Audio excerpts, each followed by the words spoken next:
18 ዓመት ያልሞላችሁ ቤተሰቦቻችን ይህንን ትረካ እንዳታዳምጡት። ጥዑም ወዲ አስመራ። ሕይወት በአስገራሚ ግጥምጥሞሽ የተሞላች ናት። የትላንት ሌሊት አይነት ክስተት ለበርካታ ዓመታት በቆየሁበት የሴተኛ ዳሪነት ሕይወቴ ገጥሞኝ አያውቅም። ድንጋጤና ግርምቱ እስካሁንም አልለቀቀኝም። ድርጊቱ ከጥቂት ደቂቃዎች በፊት የተከሰተ ያህል ይታወሰኛል። ደብረ ዘይት መስመር በቅሎ ቤት አካባቢ በሚገኘው ስመጥሩ ኩል ክለብ ውስጥ ነኝ። ክለቡ አረቦች፣ ቻይናውያንና ጥቂት ክፉ አመል የተጠናወታቸው የአገራችን ባለ ሀብቶች ያዘወትሩታል።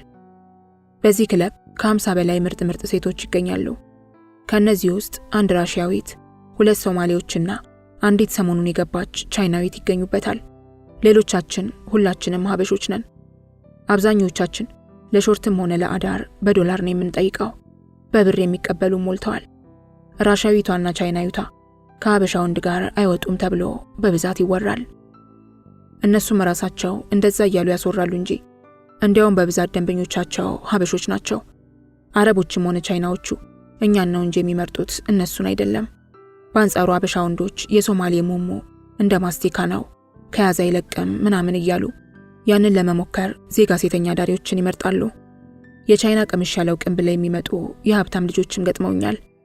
አንድ ጊዜ ከውጭ ዜጎች ጋር ካደሩ በኋላ ግን በምንም መልኩ ከነርሱ ጋር መድገም አይፈልጉም። የሀበሻ ሞሞ በስንት ጣዕሙ ይላሉ። ከኛ መሃል የውጭ ዜጋን ብቻ የሚቀበሉና ከሀበሻ ወንድ ጋር ለቢዝነስ አንነጋገርም የሚሉ ጥቂት ጓደኞቼ ቢኖሩ አብዛኛው ግን እውነት አይደለም። በዚህ ምድብ ውስጥ ከሚገቡት የኮሌጅ ተማሪ የሆኑትን ኮርስ ውስጦቹን ሂሮት፣ ቤርሲ ወይንም ቤርሳቤና ሪችን መጥቀስ ይቻላል። ሌሎች ከቋሚ የቤቱ ሰራተኞች ውስጥ ይህንን ህግ በመከተል የሚታወቁ ቤሪ፣ ፌሩዝና ህይወት ናቸው። ይሄ ደግሞ ለሀበሻ ወንድ ሞራል ሞት ነው። መድሎና ማግለል ይቁም እያሉ ያሾፉባቸዋል። እነ ቤርሳቤህ ከሀበሻ ጋር ለመውጣት የማይፈቅዱት ወደው አይደለም። የኮሌጅ ተማሪዎች ስለሆኑ ምናልባት የሚያውቁት ሰው ቢመጣና ቢያያቸው ለቤተሰባችን ክብር ጥሩ አይደለም ብለው ስለሚሰጉ ነው። ከውጭ ዜጋ ጋር ማደር ግን ከዚህ ስጋት ነፃ ያደርጋል። እኔን ጨምሮ አብዛኞቹ የክለቡ ሴቶች ግን ይህን አይነቱን ፍልስፍና አንከተልም። ምርጫችን ገቢን ያገናዘበ ስለሆነ አንዳንዶቹን አበሾች ቢያርቅም በጠቅላላው ግን ይህን የወንዝ ልጅ የሚያገላ ጥር አልሰራንም። የጠየቅነውን እስከተከፈለን ድረስ እንከካለን ስንል ታዲያ እንከካለን፣ አንቀልድም። በአፋን ሁሉ አንዳንድ ጊዜ የጻፍኩት ነገር መልሶ ራሴን ያስቀኛል። ክለቡን በባለቤትነት የከፈተው አባቱ ታዋቂ የጴንጤ ሰባኪ የሆኑ አንድ ከካሊፎርኒያ የመጣ ወጣት ዲያስፖራ ነው። ጨዋ ልጅ ነው። አንድም ሴት ነክቶ አያውቅም። የሚወዳት ፍቅረኛ አለችው። ለሷ ታማኝ ነው። ስራውንና የግል ህይወቱን በፍጹም አያገናኝም። በዚያ ላይ ጥሩ ጭንቅላት ያለው ልጅ ነው። ራሳችንን እንድንጠብቅ ይመክረናል። ጥሩ ገቢ እንድናገኝ ይፈልጋል። ቶሎ ሸቀል አድርጋችሁ መለወጥ ነው፣ ሞኝ አትሆኑ። እኔ ለምሳሌ ከዚህ ክለብ የምፈልገውን ያህል ከሰራው በኋላ እዘጋዋለሁ። ዘላለም እዚህ ይሆናል ብላችሁ ከሆነ ተሳስታችኋል። እንዲያውም በዚህ ክለብ ገቢ የምከፍተው ሆስፒታል ነው። ኦልሬዲ ከመስተዳደር 2000 ካሬ ቦታ ላፍቶ አካባቢ ጋር ወስጃለሁ ይለናል። እውነቱን ነው። ለህሊና የሚያረካ ስራ መስራት ነው የሚወደው። ብዙዎቹ ግን እንዲህ ሲያወራ ፎግረህ ብላ ይሉታል። አያምኑትም። በእኛ ሙሙ እያረሰ ሆስፒታል ልከፍት ነው ይላል እንዴ ደግሞ ደፋር ትለዋለች ማኪ። እኛን ነርስ አድርጎ ሊቀጥረን አይመስልሽም እላታለሁ። ሮዚ አንቺ ያሹን ይዘሽ ነው፣ እኛ ምን ይወጣናል ሀሲሉን ለማለት የማንችለውን። ኩል ክለብ ከፎቅ እስከ ምድር በሰዎች ተጨናንቋል። ዲጄው በለቀቀው ሲምበርባዳ በሚለው የአሊቢራ ሙዚቃ በሰፊ ዳንስ ወለል ላይ እንደፈለኩ ሽከረከራለሁ። በስርቆት ስመለከት ከፎቅና እስከ ምድር ያሉት በርካታ ወንዶች አይን እንዳረፈብኝ አውቄያለሁ። የለበስኩት ቀይ የቫለንቲኖ ሚኒስከርትም ሆነ የተቀባሁት የዶልቼ ኤንድ ጋቫና ሽቶ የፓይለቱ ደንበኛ ስጦታዎች ናቸው። አንድ ላይ ደስ የሚል የኩራት ስሜት ፈጥሮብኛል። ከጣሊያን ሚላን የገዛውልሽ ብሎኛል። እየደነስኩ አይኔን ጥቁሮቹ ሶፋዎች ላይ ወደ ተቀመጡት ሰዎች ሰማትር ጥዑምን ተመለከትኩት። እሱም ሲያየኝ ቆይቶ ነበር ለካ። በጥቅሻና በእጅ ምልክት ጠራኝ። ጥዑመ ኤርትራዊ ነው። 3 ጊዜ አድረናል። በ40ዎቹ መጨረሻ የሚገኝ ጎልማሳ ነው። ባለትዳርና የ3 ልጆች አባት እንደሆነ አጫውቶኛል። እኔን ሲከካኝ የጋብቻ ቀለበቱን አውልቆ ያስቀምጠዋል። ምን ነው ስለው በትዳሬ መማገጥ አልፈልግም ይለኛል። ዳንሴን ትቼ ወደሱ ደረስኩ። ጉንጭ ለጉንጭ ከተሳሳምን በኋላ ከፊት ለፊቱ ሄጄ የተቀመጥኩ። አስተናጋጁ በፍጥነት ካጠገባችን ተገኘ። ቮድካ ኦሬንጅ አዘዝኩ። ቶም ሲጠጣ የነበረውን ደብል ዋይት ሆርስ በድጋሚ አዘዘ። አይኖቹ ቀልተዋል። ሞቅ ሳይለው አልቀረም። ሮዛቤላ ሲኞሪታ ውበት ጨምረሻል። የቀናይ ላይ ጦሜ በሰላም ነው የጠፋው? ፊቱ በፈገግታ ይደምቃል። አስታውሼ በስሙ ስጠራው ሁልጊዜ እንዲህ ይፍለቀለቃል። ቢዝነስ አይደል? ወንዱ ላይ የተፈላጊነትንና የተፈቃሪነትን ስሜት በተገኘው አጋጣሚ ማጫር አስፈላጊ እንደሆነ ልምድ አስተምሮኛል። ወንዶችን በስማቸው ስጠራቸው በቀላሉ እንዳይረሳ አድርገው በኃይል ስለወሰቡኝ ይመስላቸዋል። ለኔ ስንጥርም ገባብኝ ዘነዘና ያው እንደሆነ አያውቁም። አንዳንዴ ሳስበው እኛና ደንበኞቻችን የሁለት ዓለም ሰዎች ነን። የምር እንዳንቺ መሽደላኝ ሲኞሪታ። ዱባይ ከርሜን የመጣሁት የሚጫን ዕቃ ነበረኝ። ጋራዥህ እንዴት ናት ጦሜ? አንድ የወደቀች ቤቢ ፊያትን ቢሆን ጽደቅብኝ ስለ አካበድክ አይደል? አንቺ ቆይ ሙሙ በነጻ ስጪ ብልሽ ትሰጪኛለሽ? ጦሜ ላንተ እናቴ ትሙት ብርግድግድ አድርጌ ነው ለዚያውም። ቆይ አንተ ጠይቀኸኝ ከልክዬ ያውቃለሁ? ላንተ አይደለም ሙሙ ነፍስ ይሰጣል አይገርምህም? ሳቅን። ሁለታችንም ተንከትክተን ሳቅን። አንቺ እኮ ያስመራ ልጅ ነሽ። በደንብ አጣሪ እሱን ነገር ብልሽ አልሰማልሽኝ እኮ። ሽኮሪናሙች ያስመራ ልጅ እንደሆንሽ ይቺን ያህል አልጠራጠርም። ትንሿን ጣቱን እያሳየ አወራኝ። እንዴት እንደዛ ልትል ቻልክ? በቃ እንዳንቺ አሪፍ ልጅ መሆን የሚቻለው አስመራ በመወለድ ብቻ ነው። እኔ የቄራ ልጅ ነኝ፣ ግን ሰፈራችን ብዙ ኤርትራውያን ስለነበሩ ከነሱ ጋር ነው ያደግኩት። ኖ ተሳስተሽ መሆን አለበት። አንቺ ያስመራ ልጅ ነሽ፣ እርግጠኛ ነኝ። በደንብ አጣሪው። የት እንደተወለድሽ ወይ ረስተሽው ወይ ደግሞ አሳስተው ነግረውሽ ይሆናል። እኔ እንዲያውም ከዚህ በፊት አባ ሻውል ሰፈር ያየውሽ ይመስለኛል። ፊትሽ አዲስ አይደለም። ኮስተር ብሎ ነው የሚያወራው። ምንድነው አባ ሻውል ደግሞ?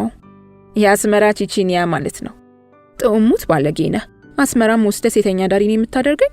ምን አለ ደህና ነገር ብትመኝልኝ። ሁለታችንም ሳቅን። አሁን ልጆች አሉ እንዴ አስመራ? አንዲት ሴት ልጅ ብቻ፣ ሌሎቹ ስዊድን ነው የሚኖሩት። እንዴ ልጆቼ እዚህ አብረውኝ ነው የሚኖሩት አላልከኝም ባለፈው? ጥኡም ተዋሻለህ ማለት ነው። ያስኩህ። አይ አንቺ በቃ እንዴ ከሰማሽ ካርቦን ነው በቃ አይለቅም። ጭንቅላቱን እየጠቆመኝ ነው የሚያወራኝ። ከዛችኛዋ ሚስቴ የወለድኳቸው ነው የነገርኩሽ። ከአሁኗ ሚስቴ ሌላ 2 ሴትና 1 ጎረምሳ አለኝ። አብረውኝ ነው የሚሰሩት። እንዲያውም ጎረምሳው አስቸግሮኛል ባክሽ። ምን እንደማደርገው ግራ ገብቶኛል። ወንድሞቹ ስዊድን እንዲወስዱት የኤርትራ ፓስፖርት እየሞከርኩለት ነው። ሽመልባ ካምፓስ መዝግቤዋለሁ። አሁን ካምፕን የሚኖረው ማለት ነው? ኖ ዋይ አንቺ ደግሞ በካምፑስም መታወቂያ ይወጣለትና ተራው ሲደርስ እዛ ሄዶ ስደተኛ መስሎ ይኖራል። ከዚያ ወይ ካናዳ ወይ አውስትራሊያ ወይ አሜሪካ ይወስዱታል። ከዚያ ደግሞ ቀስ በቀስ ስዊድን ይገባል።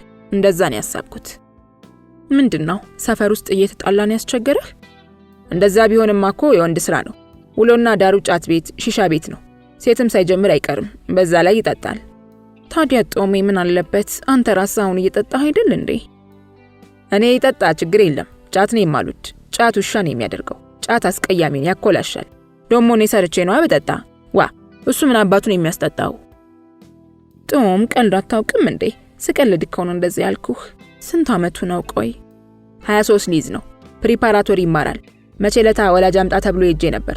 ክፍል ከሚገባበት ቀን የማይገባበት ቀን ይበልጣል አሉኝ።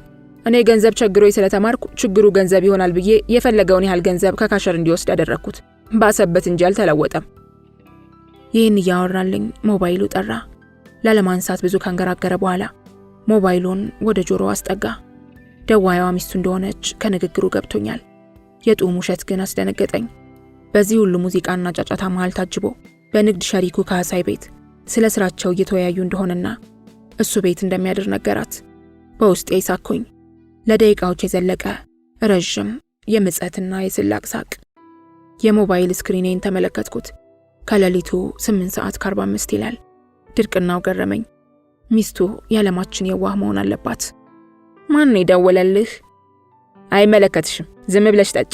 ዋ ከዓለም ሕዝብ 70% በማያገባው ገብቶ ነው የሚሞት። አላነበብሽም? ዛሬ እንዴት ብቻውን መጣህ? ካሳይ የለም? ባክሽ የሱን ነገር ተዩ።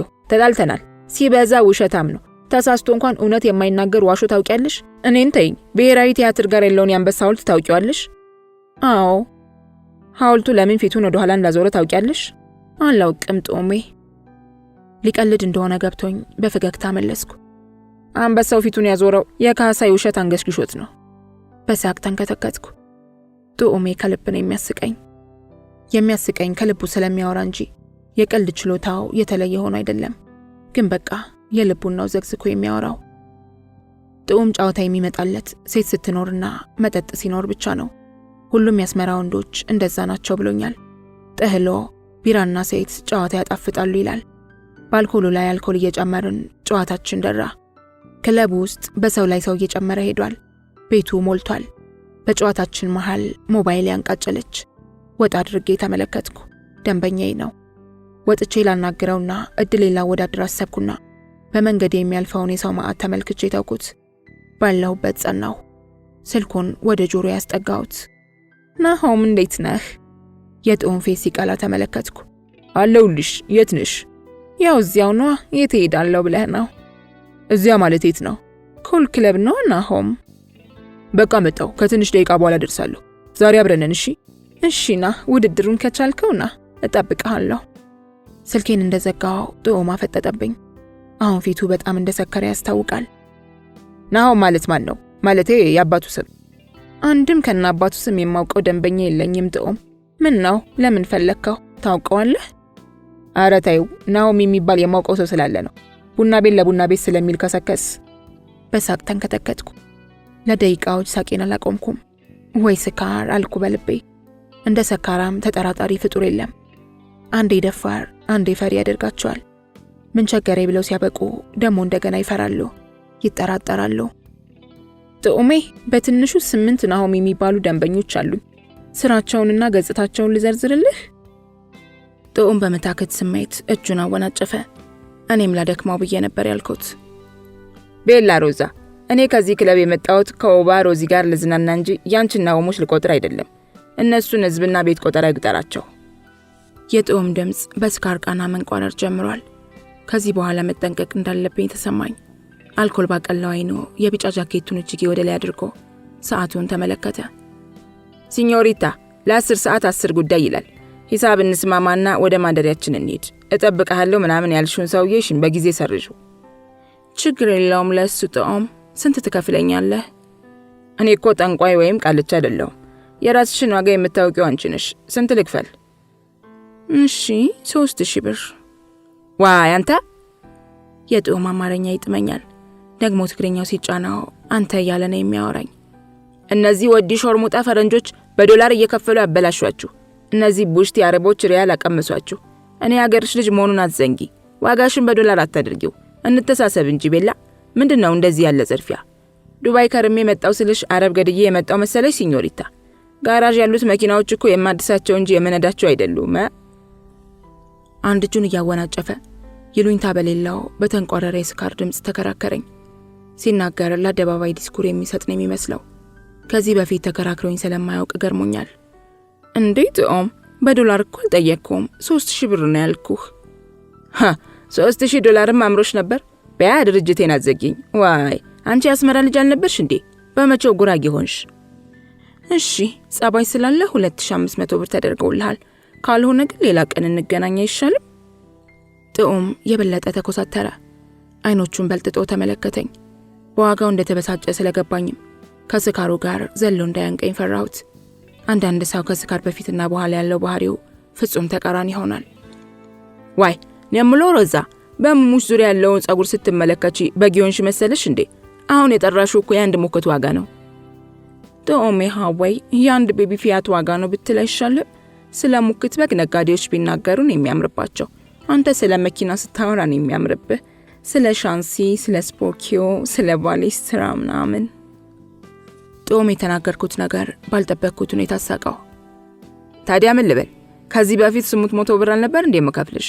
ምን ተገኝቶ ነው 2 ወር ባልሞላ ጊዜ ውስጥ ዋጋሽ ከጥፍ በላይ የሆነው? በሙሙሽ ባት ጀምረሽ ከሆነ ቲን ነምበርሽን ንገሪንና እኔም ልመዝገብ። ሲሰክር የሚስቃት ሳቁን አስከተለና በራሱ ጆክ ትንሽ ዘና እንደማለት አደረገው። ጥዑም ሲሰክር የሚስቃት የሀብታም ሳቃለችው።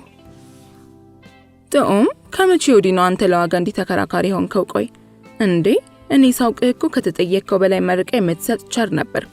ምን ነካብኝ ጥዑም የወዲ አስመራ? ይኸውልሽ ሮዛ፣ 100 ብር በአሁኑ ወቅት ምንም የረባ ነገር እንደማይሰራን የማውቃለሁ።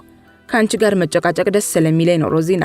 ካልሽኝ ዋጋ 1000 ብር ጨምሬ ካፍልሻለሁ። መኪናዬ ውስጥ እንገናኝ ብሎ ጦም 10 ብር ከኪሱ ቆጥሮ ሲሰጠኝ እኔም እያመነታው ስቀበለውና ናሆም ለሰላምታ እጁን ወደ እኔ ሲዘረጋ ከጦም ጋር ተያየው። እኔም ከናሆም ጋር በመደራደርና የጦምን ሂሳብ በመቀበል መሃል ነበርኩ። ናሆም ገና ቃል ሳያወጣ ጦምም ገና እንዳየው ነው የጦምና የናሆም ግንኙነት ሚስጥር የተፈታልኝ። በአካባቢ ያለው ድምፅ ሁሉ ጸጥ አለብኝ። ለሰኮንዶች ከሐሳቤ ጋር ብቻ ሆንኩ። መሮጥን ፈለግኩ፣ ግን ወዴት?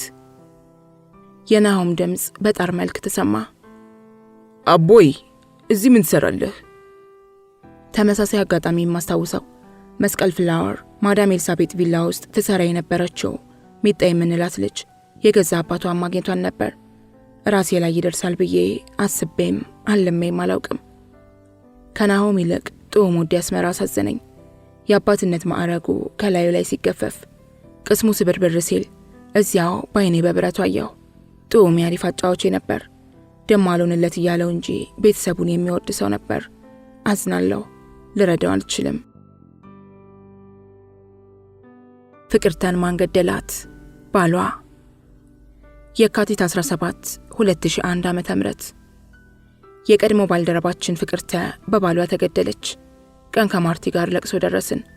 ማርቲ የረጅም ጊዜ ሚስጥር ጓደኛዋ ናት። እኔ ፍቅርተን የማውቃት ቺቺኒያ ውስጥ ነበር። ውብ፣ ለግላጋ፣ ተጫዋችና ፍልቅልቅ ነበረች። የሚያምር ሰውነት ነበራት። እስከማውቀው ድረስ በቺቺኒያ ቆይቷ በመልኳና በአማላይ ሰውነቷ በወሲብ ስሜት ምራቁን የማይወጥላት ወንድ አልነበረም። ቀይ፣ ረጅምና ሞንዳላ ነበረች። አጫጭር ባለ አበባ ቀሚሶችንና ውድ ሂል ጫማዎችን ታዘወትር ነበር። ይገርማል፣ ፍቅርተ ታሪክ ሆነች። ትላንትና የባሏ ሽጉጥ ገና በ33 ዓመቷ ከዚህ ምድር ለያት። ፍቅርተ ከ4 ዓመታት በፊት ነበር ቺቺኒያን ለቃ ሀብተ ጊዮርጊስ ድልድይ አካባቢ በሚገኘው ደበበ ተክሌ ሆቴል ስራ የጀመረችው። ማርቲም ከቺቺኒያ ገበያ መቀዛቀዝ በኋላ እዚህ ሆቴል የተቀጠረችው በፍቅር ተጠቋሚነትና አግባቢነት ነበር። ፍቅርተ ለኔም ተመሳሳይ ግብዣ ብታቀርብልኝም አልተቀበልኳትም። አብዛኞቹ የሆቴሉ ደንበኞች የክፍለ ሀገር ነጋዴዎች እንደሆኑ ስትነግረኝ ፍላጎቴ ሞተ። የክፍለ ሀገር ወንድ ጫማው ይሸታል፣ ብብቱ ይሸታል። የክፍለ ሀገር ወንድ እኔ የምጠይቀውን ገንዘብ መክፈል አይችልም። ከክፍለ ሀገር ሰው ጋር ሙድ አይገጥምም። ከክፍለ ሀገር ሰው መግባባት ይከብዳል። ቀልድ የሚገባው የክፍለ ሀገር ወንድ ብዙ የለም። ወይ ጋግርታም ነው ወይ ተጠራጣሪ ነው። በዚያ ላይ የክፍለ ሀገር ወንድ ጌጃ ከመሆኑ የተነሳ ከመሬት ተነስቶ አፈቀርኩሽ፣ ስለዚህ ከነገ ጀምሮ ሚስቴ መሆን አለብሽ፣ አለበለዚያ በቆንጨራ እገልሻለሁ ሊል ይችላል። በዚህ የተነሳ በምንም መልኩ በየትኛውም የገንዘብ መጠን የክፍለ ሀገር ወንድ ጋር አንሶላ ላለመጋፈፍ ወስኛለሁ። ለፍቅርተ ህይወት መጥፋት አንዱ ምክንያት እንደኔ አይነት ውሳኔ ላይ ባለመድረሷ ይመስለኛል። ፍቅርተ ደግ፣ ቅንና ለጋስ ነበረች። ሸምሰዲን ጋር አቡ ምስማራችንን እየቃምንና ሺሻችንን እየማገን የለገሰችኝ ምክር ካነጋገር ለዛዋና ገጽታዋ እየመጣ ፊቴ ላይ ድቅን ይልብኛል። ሮዚ፣ ቺቺኒያ እኮ እንደ ድሮ አይደለም። ለምን እንደኔ ደበበ ሆቴል አትሰሪም? ወንዱ በሽሚያ ነው ሴት የሚያድነው። ሾርት ለጉድ ትሸቀያለሽ። ካልሰለቸሽ አዳር በየቀኑ ተለምነሽ ነው የምትሄጂው። አልሰራሽም ከተባለ በቀኑ 2500 ብር አታጭ። ከሺሻዋ አንዴ ከማገችለት በኋላ ከግር ጥፍሬ እስከ ራስ ጸጉሬ አንዴ ገረመመችኝ። እንዲያውም አንቺ እዚህ ሆቴል ብትመጪ ወንዶቹ በሰልፍ ይጋደሉብሻል። ሮዚ ሙች ውበትሽን አላወቅሽውም። የመረቀንኩ እንዳይመስልሽ። ባለፈው ለገና በዓለት ቢዝነስ ስንት እንደሰራው ገምቺ። በፈገግታ በማሰላሰል አይነት ተመለከትኳት። ዝምታዬ የረዘመባት። ሮዝ ታምኛለሽ? 4500 ብር ነበር የሰራሁት። በአንድ ቀን ቢዝነስ ይህን ያህል አግኝቼ አላውቅም። ሾርት ስንት ነው አልኳት። ማር ነጋዴ ምናምን እኮ ነው የሚመጣው። አብዛኞቹ የክፍለ ሀገር ነጋዴዎች ናቸው። መጀመሪያ በተናገርሽው ዋጋ ላይ ይስማሙ ይችላሉ። ባህሪያቸው ሆኖ ተከራካሪዎች ናቸው። ነገር ግን ዞሮ ዞሮ ይስማማሉ። ገጠር ሚስቶቻቸው ወሲብ ስለማይባንኑ የኛ ይጥማቸዋል። የቁም ስለከኩ ብቻ በደስታ ሰክረው እኮ ነው የሚመለሱት። ችግሩ የሁሉም ብልታቸው ግንዲላ መሆኑ ነው። እኔ የምለው ክፍለ ሀገር ሸቀጣቸውን ዱላ የሚያደርግላቸው ምንድነው? ፓንት ስለማያደርጉና ይህንን አታውቂም እንዴ? ፓንት መልበስ የሚጀምሩት ሚስት ካገቡ በኋላ ነው። እንደዛ ሲባል እሰማለሁ፣ ግን እውነት አይመስለኝም ነበር። ሮዚ ሙች አንድ እንኳን ባለ ትንሽ ብልት አጋጥሞኝ አያውቅም። አንድ እንኳን ለአመል። ወይኔ ጉድሽ ፍቅርተ፣ ማህፀንሽን ከጥቅም ውጪ እንዳያደርጉልሽና እንዳትሞቺ አልኳት። እኔ እሷ ልጅ አለሁ ይብላኝ አንድ ልጅም ላልወለዱት። ምን ዋጋ አለው? ይቺ ሴት አሁን በህይወት የለችም፣ ታሪክ ሆናለች። ቢያንስ በዚች ማስታወሻዬ ላይ እንኳን ልዘክራት በሚል ሐሳብ ነው ስለሷ የምጽፈው። በእርግጥም ህይወት እንደ ሸክላ ተሰባሪ ናት። ስንቱን ዘክሬ እችለዋለሁ። ፍቅርተ በተለያየ ጊዜ ከሁለት የኑሮ ሁኔታቸው የሰማይና የምድር ያህል ከሚራራቁ ወንዶች ጋር ለዓመታት የፍቅር ህይወትን መርታለች። ሁለተኛውና ሀብታሙ ነጋዴ ከትላንት በስቲያ በሽጉጥ ውድ ህይወቷን ቀጥፎታል። የመጀመሪያ ትዳር አሹ ያራዳ ልጅ። የመጀመሪያ ፍቅረኛዋ አሸናፊ ነበር። የአሹን ድህነት በቃላት ለመግለጽ ጎበዝ ደራሲያንን ማስቸገር ይኖርብኛል። አሹ ያራዳ ልጅ ነው። ምላስ አለው። ሲበዛ ተጫዋች ነው። ያውም ጥርስን ለሰከንድ ያህል የማያስከድን። የፍቅርተን ልብ ያገኘው በዚህ ችሎታው ነበር። አብዛኛውን ህይወቱን የመራው የጎረቤት ቡና ቁርስ በመብላት ነው። በድህነት ከሱ ብዙ የማይለዩት ባልቴት ጎረቤቶቹ ጨዋታውን ፈልገው ለቡና ይጠሩታል። በገዛ ድህነቱ ላይ ሲቀለድ በተለያየ ጊዜ አስተውየዋለሁ። ይህ ልጅ እየፎገረ ነው ወይንስ የምሩና የሚያወራው ስል ራሴን በተለያየ ጊዜ ጠይቄያለሁ። ይገርምሻል ሮዝ፣ ፍቅሬን ልትጠይቂያት ትችያለሽ። የእኛ ቤት ድህነት የተለየ ነበር።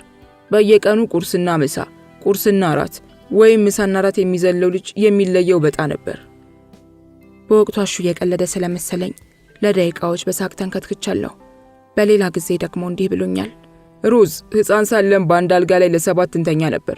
3ቱ ታናናሽ ወንድሞቼ ከማዬ እግር ስር፣ እኔና ታላቅ ወንድሜ በማዬ እግር አናቀኝ። እንዲሁም የወራት ዕድሜን ያስቆጠረችው ቡጡ እማዬ ደረት ላይ ነበር የምትተኛው። የሰፈራችን የአብዛኛው ነዋሪ ህይወት ተመሳሳይ ነው። ጉንፋንንና ቲቢን ለመላ የአዲስ አበባ ህዝብ ፍትሃዊ በሆነ መልኩ ስለምናካፍል በሰፈራችን ትልቅ ኩራት ይሰማናል። በዚህም ጣራ እስኪሰነጠቅ ስቄ ነበር። አሹ ሁሌ የሳቀ በደስታ ስሜት ውስጥ ሆኖ ስለሚያወራ የቀልዱን ይመስለኝ ነበር። ከፍቅርተ ጋር ባገኘሁት አጋጣሚ ሲበሳጭ ወይም ሲከፋ ገጥሞኝ አያውቅም። አሹ ካለ ሳቅና ጨዋታ አለ። ፍቅርተ በየዕለቱ አዳርና ሾርት እሙሟን እንደ ጊሿ አስወቅጣ ከምታገኘው ገንዘብ አብዛኛውን የምታውለው አሹ ላይ ነበር። ማንም ፍቅረኛውን እንደሷ አያዘንጥም። ስለ አሹ አውርታ አትጠግብም። ከቢዝነስ ወጥታ አሹን ለማግኘት ልቧ እስኪወጣ ትጣድፋለች። ደቂቃው የዓመት ያህል ይረዝምባታል። ምን ዋጋ አለው? ይህ ድንቅ ፍቅራቸው አልዘለቀም። አሹ በሞቀ ህይወቱ ላይ ፋውል ሰራ። አሹ ከፍቅርተ ጋር ለረጅም ጊዜ በኖረበት ቤትና በተኛበት አልጋ ላይ ተመላልሳ ምሳ የምትሰራላቸውን ሴት አቅፎ በወሲብ ሲያጫውት በፍቅርተ እጅ ከፍንጭ ተያዘ። ፍቅርተ ስትገባ ሁለቱም መለመላቸውን ነበሩ። ለፍቅርተ ከመልአክ በላይ ይታይ የነበረው አሹ ከዚች ቅጽበት በኋላ የሰይጣን አለቃ ተደርጎ ተቀረጸ። እኔም አሹ በገዛ ድህነቱ ላይ ሲቀልዳቸው የነበሩት ነገሮች ሁሉ እውነት መሆናቸውን እስኪ ታክተኝ ድረስ ከፍቅርተ አንደበት አረጋገጥኩ። ለዘመናት ስለ አሹ ቅዱስነት ስትነግረኝ የኖረችው ፍቅርተ በዚያው አንደበቷ ቅዱስነቱን ስትንደውና ዲያብሎስ ስታደርገው እስኪያንገሸግሸኝ ድረስ ሰማሁ። ድሃ መቼም ድሃ ነው። ከትቢያ ላይ እንዳነሳው ዘንግቶ አናቴ ላይ ወጣ። ቡትቷም ውለታ ቢስ ነው፣ የበላበትን ወጭት የሚሰብር ድንጋይ ራስ። ሮዝሙች አንዳች መስተፋቀር አድርጎብኝ ወይም አስተብትቦብኝ እንጂ እኔ እንደሱ ያለ መልከ ጥፉ ከሰልና ፌሮ ተሸካሚ ልወድ አልችልም። ሰፈራቸው ደብተራ ይበዛል። ወንዱ ሁሉ ውሻ ነው። ሮዝሙች ሰራተኛ እኮ የሆነ መጋጫ ነገር ነች። መልከ ጥፉ አይገልጻትም። ግራ መቀመጫ ከሷ ፊት ይነጻል። ከኔ በምን ተሽላ ነው ከሷ ጋር የሚባልገው? ፍቅርተ ባሹ የተነሳ ህዝብ አዳምን አምረራ ጠላች። ለመበቀልም ዛተች። ላሹ ስትል የከሰከሰችው ሀብትና ንብረት የግር እሳት ሆኖ አቃጠላት። ከብስጭቷ ለመገላገል ከዚህ ቀደም የሌለባትን አመል አመጣች። አልኮል አብዝታ መጠጣት ጀመረች። ማርቲ እንደነገረችኝ ፍቅርተ ስትጠጣ አያምርባትም። ከሁሉም ጋር ትላተማለች። በተለይ ከሆቴሉ ደንበኞች ጋር ወንዶችን በስድብ ዶፍ ታጥረገርጋቸዋለች። በዚሁ ተናካል ጸባይዋ ብዙ ጊዜ ከሆቴሉ ደንበኞች ዱላ ተቃጥቶባት ገላጋዮች አትርፈዋታል። ይሄው ክፉ አመሏ ለዓመታት ተከትሏት ከትላንት በስቲያ ለቀመሰችው የሞት ጽዋ መንስኤ ሆነ። ትዳር 2 የፍቅርተ ገዳይ። ፍቅርተ በደበበ ተክሌ ለዓመት ያህል ከሰራች በኋላ እንደገና ፍቅር አገረሸባት። አሁን ግን ፍቅር የጀመረችው እንዳሹ ካለ መናጢ ጋር አልነበረም። ይሄኛው ሀብታም ነው፣ የክፍለ ሀገር ሀብታም። በተደጋጋሚ ጎበዝ ገበሬ ተብሎ በቲቪ ሲሸለም ታይቷል። ከአንድም 2 አይሱዞዎች አሉት። አንድ ቅጥቅጥ ካቻማሊ ያለው። መንግስት ስለሚወዳው ገጠር ብዙ መሬት ሰጥቶታል። የኢህአዴግ አባል ስለሆነ ጉዳዩ ቶሎ ይፈጸምለታል። በስራው ታታሪ ነው። እረፍት አያውቅም። ጎልማሳ ነው። ፍቅርተ እንደነገረችኝ በ14 ዓመት ይበልጣታል። ሴተኛ ዳሪነቱን አስተቷት በትዳር ጠቀለላት። ፍቅርተ ከኛም ራቀች። ከ9 ወራት በኋላ ደውላ ከማርታ ጋር አገኘችን። ከምሳ ጀምሮ አብረን ዋልን። ነፍሰ ጡር ናት። በዚያን ወቅት በትዳር ህይወቷ መማረር ጀምራ ነበር። ባሏ ከነመኖሯ ረስቷታል። እንደሱ አባባል ወሲብ ከፈጸሙ ወራት ተቆጥሯል። እሱ ሁልጊዜ ለመሸለምና በቲቪ ለመታየት ነው የሚሰራው፣ እኔን ረስቶኛል እያለች ታማርራለች። ከባሌ ጋር በአንድ ቤት እየኖርን ከተፋታን ቆይተናል። ትዳር አትበሉት። ቀን ስለ ቢዝነሱ ሲብሰለሰልና የፓርቲ ስብሰባ ሲመራ ይውላል። ማታ በአልኮል ድንብዝ ብሎ ከእኩለ ሌሊት በኋላ ይመጣና ጀርባውን ሰጥቶኝ ይተኛል። ማርቲ በፍቅርተ ሐዘን በግና ነበር። ታዲያ ምን እየጠበቅሽ ነው? ለምን አትፈችውም? ገንዘቡ ለምን ጥንቅር ብሎ አይቀርም? ፍቅርተ ከሺሻዋ እንዴ ከማገችለት በኋላ ማርቲን በአትኩሮት ተመለከተቻት። ማርቲ፣ ወንዶች ሲባሉ አንድ ናቸው። በቁጥጥራቸው ውስጥ እስክትወድቂ ነው የሚንከባከቡሽ። የእነሱ እንደሆንሽ ሲያረጋግጡ ይረሱሻል። መጀመሪያ ከኔ ፍቅርና ወሲብን ይፈልግ ነበር። አሁን በሆድ ያለውን ልጅ ብቻ ነው የሚፈልገው። እኔም ልጄን እስክገላገል ነው የምታገሰው። ሆኖም ፍቅርተ ያለችውን አላደረገችም። ወልዳ ወራትና ዓመታት ከተቆጠሩ በኋላም ከሱ ጋር ኑሮዋን ቀጠለች። እንደ በፊቱ ግን ነፃነቷን አልገታችም። ፍቅርተ እንደገና ፈነዳች። ከኛ ጋር በየቀኑ መገናኘት ጀመረች። ምሳ ከበላን በኋላ እየቃምንና እየጠጣን እንውላለን። ማታ ከባሏ ጋር ሁለቱም በስካር ቅኝት ላይ ሆነው ይሰዳደባሉ። ፍቅርተ ሰከረች። ማርታ እንዳጫወተችኝ የፍቅርተ ባል ቢሰክርም የመሳደብ ልማድ አልነበረውም። የፍቅርተን ባህሪ የወረሰው ከአንድ አጋጣሚ በኋላ ነበር። ባል ሊጠጣ ሲፈልግ ፒያሳ ከሚገኘውና ከ20 በላይ ሴተኛ ዳሪዎች በአይነቱ ከሚርመሰመሱበት ናሽናል ሆቴል ይገባል። ያዘዘውን መጠጥ እየጠበቀ አይኑን ሲያማትር ፍቅርተን ከአንድ ወንድ ጋር እየጠጣች ያያታል። በመጀመሪያ አይኑን ተጠራጠረ። ህልም የሆነውን ግራ ተጋብቷል።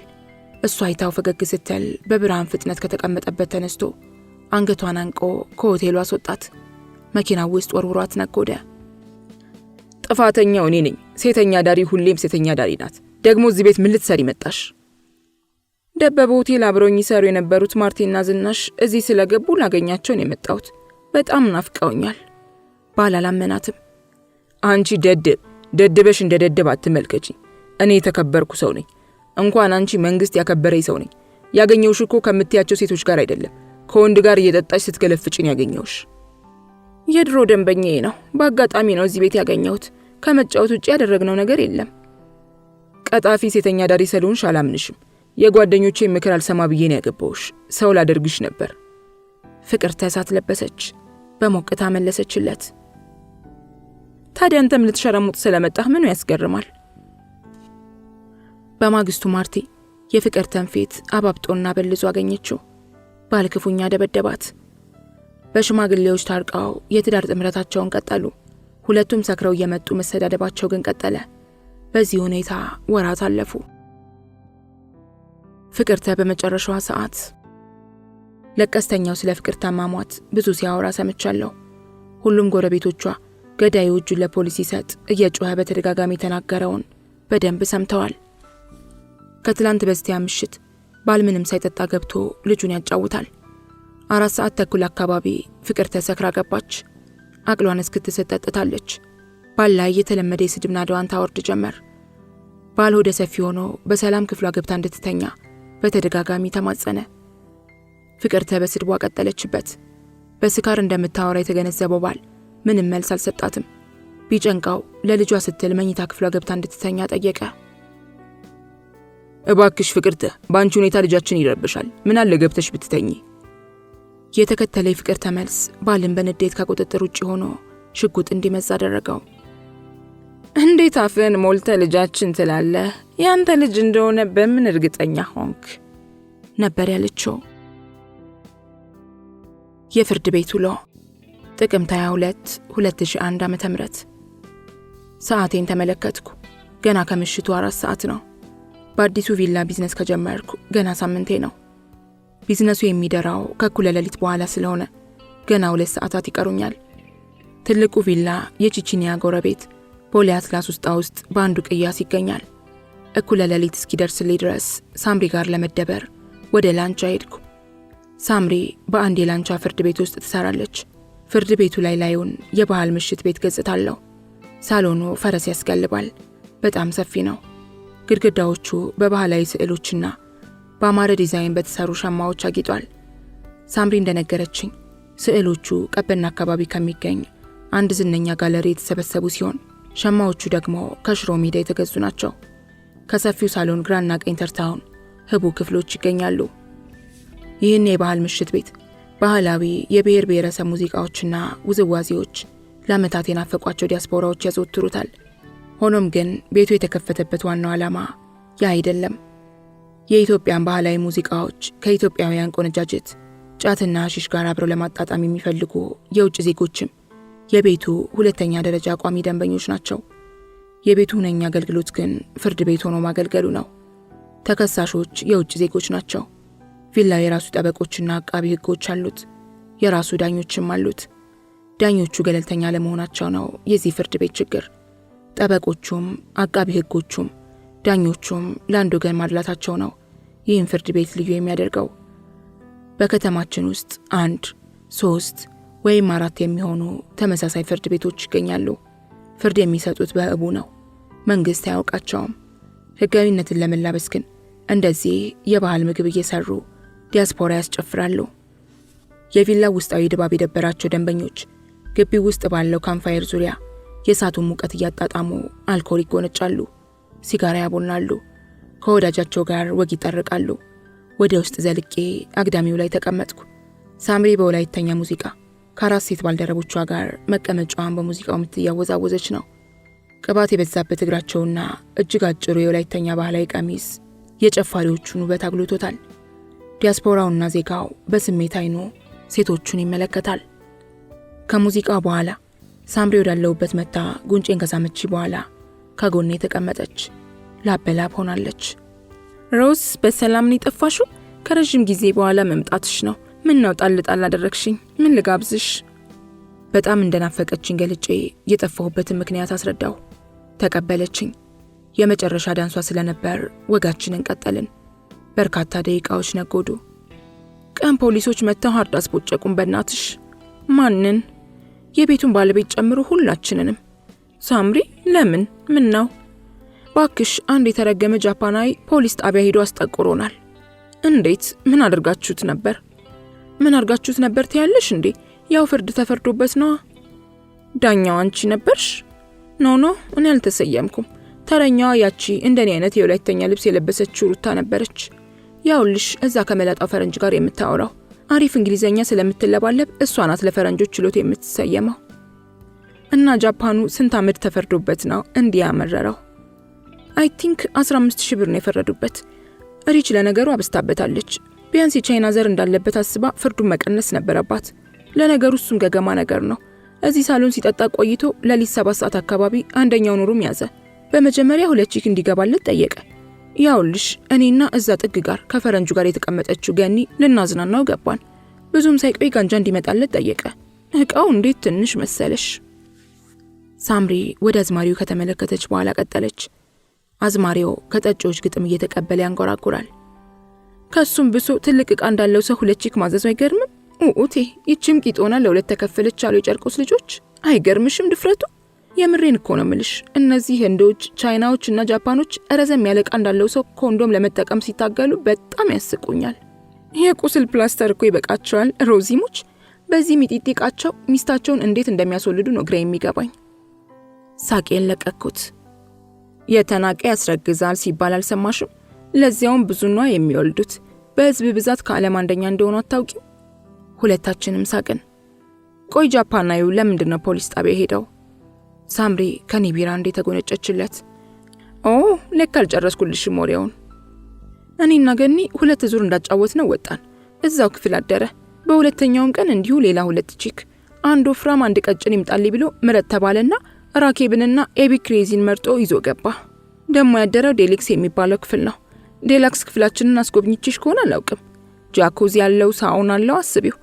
ጠዋት ቁርስ ከቀረበለት በኋላ ጫት እንዲመጣለት አዘዘ። አንድ ጃፓናዊ የጀበና ሲቅም አስቢው። ወሬዋን አቋርጣ ሳቀች። ከወር በፊት አዲስ አበባን የጎበኙ የአገሩ ልጆች ጫት አሪፍ ነገር እንደሆነ ነግረውታል። እንዲህ ረሃ ሆኖ አለልሽና ምሳ ሰዓት ላይ ድንገት አይቀውጠው መሰልሽ?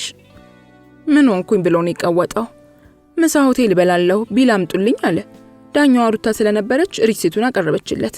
15,000 ብር ነበር የተፈረደበት። በፍጹም አልከፍልም ተጭበርብር ያለው ብሎ ኡታውን አቀለጠው። እነታሚ መስሚያ አልነበራቸውም፣ አንቀው ተቀበሉታ። ሳምሪ አዝማሪውንና የቤቱን ዙሪያ ገባ ማተረች። 9 ሰዓት አካባቢ ፖሊሶች የመጨረሻ ማስጠንቀቂያ ሰጡን። ሪት ጃፓናዊ መስከሩን መመርቃኑንና መጦዙን አስረድታ ከምሽት ጀምሮ 2 ብሉ ሌብል ማስወረዱንና እንግዳውን ሁሉ ካልጋበዝኩ እያለ ሲያስቸግር እንደነበር ብዙ ነገር መጠቀሙን ብትነግራቸውም አልሰሟትም። እንዲህ አይነት ሪፖርት በድጋሚ ቢደርሳቸው ቤቱን እንደሚያዘጉት ዝተው ሄዱ። ሃርድ ውስጥ ናችሁ አልኳት። ለነገሩ ለምደነዋል ባክሽ።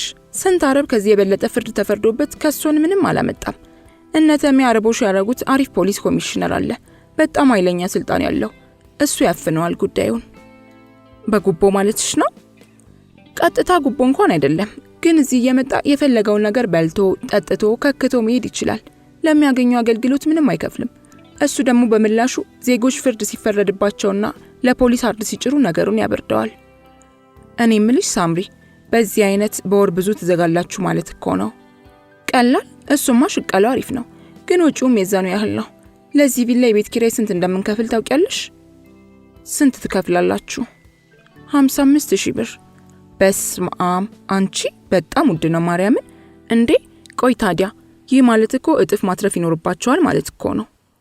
ለነገሩ ሁል ጊዜ አይደለም እንጂ በወር ውስጥ 2 የታሪክ ፍርደኛ ካገኘን ለቤት ኪራይ በቂ ነው፣ እንዘጋለን። ምንድነው ደግሞ እሱ? የታሪክ ፍርደኛ ማለት እዛ ወርቃማው ቁም ሳጥን ውስጥ ጽናጽል፣ የላሊበላ መስቀልና በብራና የተጻፉ ያረጁ የግዕዝ ጽሑፎች አሉ። ቀጥሎ ባለው ክፍል ደግሞ ዙፋን አለ። ዙፋኑ ደግሞ ምን ይሰራል? የጃ ዙፋን ነው እንላቸዋለን ጃማይካዎች ሲመጡ። አይገርምሽም? ሲያዩት ያለቅሳሉ። የድሮ እንዲመስል በጥንቃቄ ነው የተሰራው። አንቺ ራሱ ብታዩ በምንም አትጠራጠሪም። እሱ ላይ ተቀምጠው ፎቶ ይነሳሉ። ለአንድ ፎቶ $300 እንቀበላቸዋለን። አንዳንዶቹ ገላቸውን ታጥበው ጫማቸውን አውልቀው ነው ዙፋኑ ላይ ቁጭ ብለው ፎቶ የሚነሱት። ቁም ሳጥን ውስጥ ያሉ ዕቃዎች ደግሞ በኢዛና ጊዜ ነበሩ ናቸው ብለን አንዱን $800 እንሸጥላቸዋለን። ተስገብግበው ነው የሚገዙት። ቁሳቁሶቹ ውድ እንዲመስል አውቀን በእያንዳንዱ ቁም ሳጥን ትይዩ ካሜራዎችን ክፍል ውስጥ ገጥመናል። የጠመጠሙ ቄስ በእንግሊዘኛ ስለ ታሪካዊነታቸው ማብራሪያ ይሰጣሉ። ዜጎቹ እዚህ ክፍል ውስጥ ሲገቡም ተፈትሸው ነው፣ ሲወጡም ተፈትሸው ነው። ሶስት ጊዜ ነው የሚፈተሹት። ፍተሻውና ጥንቃቄውን ሲያዩ የምር ውድና የማይገኙ ዕቃዎች እንዳሉ ይሰማቸዋል። የተጠየቁትን የሚከፍሉት። ከዚያ ከሀገር ለቀው እስኪወጡ ነው የሚጨነቁት። እነዚህን የታሪክ ፍርደኛ የምንላቸው። ገባሽ? ራቁት ጭፈራ ቤቱ ተዘጋ። ሐሙስ ሐምሌ 9 1995 ዓ.ም ደንበል ህንፃ አንደኛ ፎቅ ላይ ከሚገኘው ካፌ ውስጥ ማኪያቶዬን እየጠጣው ነው ይህን ማስታወሻ የጀመርኩት። ጀንበር ልትጠልቅ ነው። ሰዓቴን ተመለከትኩ። 12 ሰዓት ከ18 ደቂቃ ይላል። ከ2 ሳምንት በላይ ወጣ ገባ እያልኩ የሰራሁበትና በዚሁ ህንፃ ምድር ቤት ውስጥ ይገኝ የነበረው ኢን ኤንድ አውት ዝነኛው የከተማው ራቁት ዳንስ ቤት አሁን የለም። ሰሞኑን የታጠቁ ፖሊሶች ባደረጉት አሰሳ ተዘጋ። ፖሊሶቹ ይባስ ብለው በራቁት ቤቱ ያገኙትን ከ60 በላይ ደንበኛ አስተናጋጅና ዳንሰኞችን አንቀርቅበው ወደ ፖሊስ ጣቢያ ወሰዷቸው። ማንም አልቀራቸውም። እነ ሳምሪ በቶንግ ብቻ እርቃናቸውን ሆነው ሲደንሱ ነው እጅ ከፍንጅ ያዟቸው። በወቅቱ ራቁት ዳንሰኞቹን ለመያዝ በፖሊሶቹ መሃል መጎምጀትና ጥድፊያ ነበር ብለውኛል ሲያወሩልኝ። እንዲያውም አንዱ ፖሊስ አንዷን ዳንሰኛ ቀጤ ብሎ እሱ ከኋላ እየተከተለ ፈገግ ሲልና ምራቁን ሲወጥ እየታዘቡታሉ። የራቁት ቤቱ ደንበኞች በአሰሳው ወቅት በክለቡ የተገኙ የክለቡ ኃላፊዎችና አስተዳዳሪዎች፣ አስተናጋጆቹና ተስተናጋጆች፣ ሌሎች የእግረ መንገድ ቢዝነስ የሚሰሩ ሴቶች፣ በራቁት ትዕይንቱ ለመዝናናት ከፍቅረኞቻቸው ጋር የተገኙ ጥንዶች ሁሉም ታስረው ክስ ቀርቦባቸዋል። 5 ሰዎች እኮ በጣም ታዋቂ ምሁራንና ባለሀብቶች ናቸው። 2 እንዲያውም በቲቪ የሚታዩ አይነኬ ፖለቲከኞች ናቸው። እንዴት እነሱን ደፍረው እንዳሰሯቸው ገርሞኛል። እንዲያውም አንደኛው ምሁር ጓዶች ጥሩውን ከመጥፎ የምንለይ ሰዎች ነን። ከ18 ዓመት በታች የሆነ ሰው ካለ እሱ የቤቱን ባለቤት ሊያስጠይቅ ይችላል። በነፃ ሀገር የምንኖር ሰዎች ነን። የማይሆን ስራ ነው እየሰራችሁ ያላችሁት። ለመሆኑ አለቆቻችሁ የምትሰሩትን ያውቃሉ? ብለው አዛዡን ሲያፋጥጡት ነበር። አዛዡ በበኩሉ ትዕዛዙ ከላይ የመጣ እንደሆነ በመግለጽ ከይቅርታ ጋር ሁሉንም እየነዳ ይዟቸው ወደ 6ኛ ፖሊስ ጣቢያ ወስደዋቸዋል። ዛሬ ምሳ ሰዓት ላይ እርቃን ሲደንሱ እጅ ከፍንጅ የተያዙ 2 ጓደኞቼን ከታሰሩበት 6ኛ ፖሊስ ጣቢያ ሄጄ ምሳ አስገብቼ ይላቸዋለሁ። ሊናም ሆነች ሪች ገና በጠዋቱ ነው አሳዛኙን ዜና በስልክ ያበሰሩኝ። ሁለቱም ሙሉ እርቃናቸውን እንዳሉ በፖሊስ ቁጥጥር ስር ሲውሉ ሊሰማቸው የሚችለውን የሀፍረት ስሜት በተደጋጋሚ አስቤው ቀፋፊ ስሜት ተሰምቶኛል። እነሱም ይህ ከባድ የሀፍረት ስሜት ስለተሰማቸው ነው መሰለኝ ለቤተሰብና ለወዳጅ ዘመድ ደውለው መታሰራቸውን ያላሳወቁት። ለሚያውቁን የጋራ ጓደኞቻቸው ስለመታሰራቸውም ሆነ ስለ ዜናው ትንፍሽ እንዳንል በተደጋጋሚ ያስገንዝበውናል። ሮዚ አደራሽን ለጓደኞቻችን ምንም ነገር እንዳትናገሪ፣ ነገ ከሰዓት በዋስ ትወጣላችሁ ብለውናል። የሊና ማስገንዘቢያ ሲያልቅ ሪች ያስከተለችው ሐሳብ ተስፋዬን አለመለመው። ምንም አይነት ጓደኝነት ባይኖረንም ልጅ እግሯ የክለቡ እርቃን ዳንሰኛን ከነሪች በቅርብ ርቀት ጠያቂ ጓደኞቿን ስታናገር ተመልክቻለሁ። ሊና እንደነገረችኝ 16 ዓመቷ ነው። ገላዋ ግን በጣም ያምራል። በክለቡ ውስጥ የእርቃን ዳንሷ በርካታ ደንበኞችን ለማፍራት ችላ ነበር። ያለፉትን 3 ቀናት ፔሬድ ላይ ስለነበርኩ እንጂ የራቆት ጭፈራ ክለብ ያልሄድኩት እኔም ምስሩ አይቀርልኝም ነበር። ሆኖም በዚህ ምክንያት ከስራት በመትረፌ ራሴን እንደ ዕድለኛ የመቁጠር ኩራት አይሞክረኝም። ራሴን በነሊና ቦታ አስቀምጬ በተደጋጋሚ ስላሰብኩት የእነሱ ሐዘንና ሀፍረት በትንሹም ቢሆን ተገብቶብኛል። ዜናው የዚህ ሳምንት የአዲስ አበባ ጋዜጦችና መጽሔቶች ዋና የወሬ ማሟሻ እንደሚሆን ገምቻለሁ። ይህን የምለው ያለ ምክንያት አይደለም። ከሰዓታት በፊት ፈረንጅ ደንበኞች የጻፉልኝን የኢሜል መልእክት ለማየት ኢንተርኔት ካፌ ገብቼ ነበር። ቀርፋፋነቱ እርድብን እያደረገኝም ቢሆን ኢሜል አልከፍተ ሲለኝ ዝም ብዬ ቢቢሲን ምናምን ስከፋፍት ስለ እርቃን ቤቱ ዜና ተዘግቦ አየሁት። ኢትዮጵያ ውስጥ ያለውን የኢንተርኔት ፍጥነት በተመለከተ አሁን ፍሎሪዳ የሚገኘው አሜሪካዊ ደንበኛ ስቲቨን አንድ ያለኝን እስከዛሬ አልረሳውም። በኢትዮጵያ ቀርፋፋ ኢንተርኔት ምክንያት ትልቅ ነገር ተምሬያለሁ፣ እሱም ትዕግስትን ነው ብሎኛል። ስቲቨን እውነቱን ነው። እጅግ ቀርፋፋው የኢትዮጵያ ኢንተርኔት ፍጥነት ትዕግስት አልባውን ሰው ሳይቀር ሳይወድ በግዱ ታጋሽ እንዲሆን ያደርገዋል። የሚፈልገውን መረጃ ወይም የኢሜል መልእክት ከቀርፋፋው የቴሌ ኢንተርኔት መረብ ለማግኘት ሲጠባበቅ ሳይወድ በግዱ እንደኔ ታጋሽ ይሆናል። ዩኒቨርሲቲ መመረቂያ ፔፐር ስንሰራ ዘሪሁን የሚባል የሥነ ጽሑፍ ተመራቂ ተማሪ በኢንተርኔት ፍጥነት ተማሮ እንዲህ ብሎኛል። ሁሌም ቢሆን ወደ ኢንተርኔት ካፌ ሲሄድ ወፍራም የልብ ወለድ መጽሐፍ ይዤ ነው። ኢንተርኔት ላይ ተቀምጬ የጠየቅኩትን መረጃ እስካገኝ አንድ ምዕራፍ እጨርሳለሁ። እኔ እንደ ጸሐፊው መጽሐፍ ይዤ ኢንተርኔት ቤት ባልገባም የኢሜል መልእክቶቼን አግኝቼ እስካነብ የቢቢሲን ድረገጽ ከፍቼ ዜና የማንበብ ልምድ አለኝ። ዜና ማንበብ ምን እንደሚያደርግልኝ አላውቅም። ምናልባት ከልጅነት ጀምሮ ቤት አባቴ ቢቢሲ ሬዲዮን የማዳመጥ ልምዱ ተጽዕኖ አድርጎብኝ ይሆናል። የኢኔን ዳውት ራቁት ቤት መዘጋት በቢቢሲ ተዘግቦ ሳየው ገርሞኝ ልሞት። ቢቢሲ እንዴት እንዲህ አይነት ተራ ዜና ሊዘግብ ቻለ? ፈረንጆች ክለቡ ይመጡ ስለነበረ ነው ወይስ ታዋቂ ሰዎች በዚህ ምክንያት ስለታሰሩ? የኢትዮጵያ ራቁት ክለብ ተዘጋ በሚል ርዕስ ስር ነው የምንሰራበትን ክለብ መዘጋት የዘገበው። በዘገባው ፖሊስ በአንድ ሌሊት የተቀናጀ አሰሳ አድርጎ 5 የአዲስ አበባ ራቁት ቤቶችንና የወሲብ ክለቦችን መዝጋቱንና ከ200 ሰው በላይ ማሰሩ ተገልጿል። እኔ ስሰራበት የነበረውን እርቃን ክለብ ካሰሱት ፖሊሶች አንዱ አዲስ አበባ ለሚገኘው የቢቢሲ ወኪል በአሰሳው ወቅት ደንበኞችን ሲያዝናኑ የነበሩት ራቁት ዳንሰኞችን እጅ ከፍንጅ መያዛቸውን ነግሮታል። ይህ ቁጥር ምሳ ሰዓት ላይ ሳምሪና ሪች ከነገሩኝ ቁጥር ጋር አንድ አይነት ነው። ከዘገባው እንደተረዳሁት የአዲስ አበባ ፖሊስ ኮሚሽን ይህን የተቀናጀ እርምጃ የወሰደው ክለቦቹ ለኤችአይቪ ኤድስ መስፋፋት የሚያደርጉትን አስተዋጽኦ ከግምት በማስገባት ነው። በፖሊስ እምነት እነዚህ ክለቦች ጥንቃቄ ጎደለው ወሲብ በስፋት የሚፈጸምባቸው ማዕከላት ናቸው። አውቀው ሞተዋል።